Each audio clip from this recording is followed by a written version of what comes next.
So the Lego Movie, directed by Phil Lord and Christopher Miller, and so the story is at the beginning of the Lego Movie, we're in Legoland, we're in Lego World, okay, a world o' Lego, and there is a construction worker, Emmett, who is a kind of, he does everything, like he's meant to, but he's a bit of a sort of outsider, and he thinks everything is great and everything is brilliant, but people don't kind of really click with him. Get it? People don't really click with him, and he discovers that although he thinks that everything is absolutely fabulous in the world of Lego, in which they build things and they do everything with the plans and they do everything as they call the plan, turns out President Business is attempting to obliterate creativity. Is he a bad President Business? He's played by Will Ferrell. What do you think? Okay. Do you want a clip? Yeah. Here we go.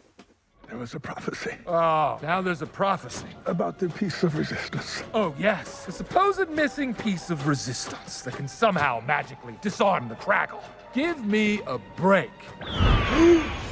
One day, a talented lasso fellow, a special one with face of yellow, will make the piece of resistance found from its hiding refuge underground. And with a noble army at the helm, this MasterBuilder will thwart the Craggle and save the realm, and be the greatest, most interesting, most important person of all times.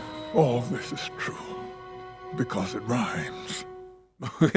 And you laughed, didn't you? Very good, yeah. Okay, so essentially what happens is that our hero has to team together with an unlikely band of Wild Style and Batman and all these other sort of Lego figures. And these are the Lego figures that we know. The Lego figures, the little Lego figures. So, well, here's the interesting thing. For people of our age, we grew up with Lego. Lego meant Lego blocks, okay? And then there's a weird thing, which is that you find now that the younger generation, when they think Lego, it's like Lego Star Wars for DS or, Lego Batman for Wii. It's, Lego, which was in one weird way, the kind of the oldest and most practical, it's blocks and you click them together.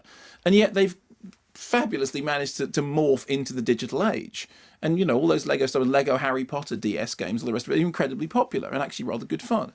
So you go into the Lego Movie thinking, as you thought, it's going to be like, what did you compare it to? I just thought it was heart-sinking. I thought it was going to be like the Pokemon movie, the worst film I have ever seen. And it isn't. It's really funny. It's visually dazzling. I mean, it's it appears to sort of exist in a world in which everything is created by Lego. 3D, by the way?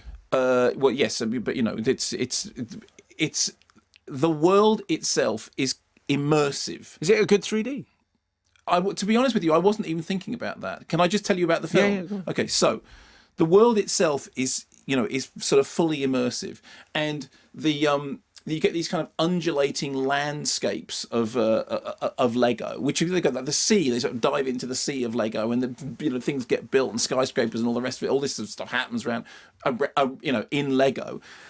And the script is really funny, and the key to it is that it's written and directed by the guys who are behind Cloudy with a Chance of Meatballs. And you remember when I reviewed Cloudy with a Chance of Meatballs, I said the funny thing is about 2/3 of the way through, there's this really weird sequence with the dancing chicken, which looks for all the world. It's a chicken dancing in the middle of the abyss, incidentally. As it stared into the abyss. And it looks for all the world like a David Lynch film. And in the case of the Lego Movie, and I'm sure that everybody felt the same way when they went in, the critics were all sitting down, they're thinking exactly what you thought, here we go, Lego Movie. And literally, the thing starts and you go, you're thinking Aardman animation, you're thinking it looks great and that these jokes are really funny and it's kind of smart and snappy and there are consumer gags about paying $17 for a, cup of coffee and, corporate stuff going on in the background.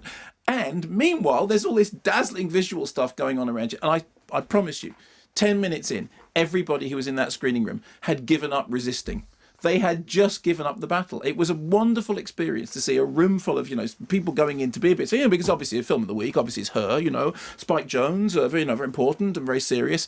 Stick him in the thing of the Lego Movie, 10 minutes in, it was just like a huge cascading load of Lego building blocks, and the gags are funny and the characters are likable, and even in the end when it gets into this kind of mawkish sort of sales pitchy thing, even then the anarchic spirit of what the directors and the writers are doing manages to undermine it just enough so that it doesn't just become corporate guff.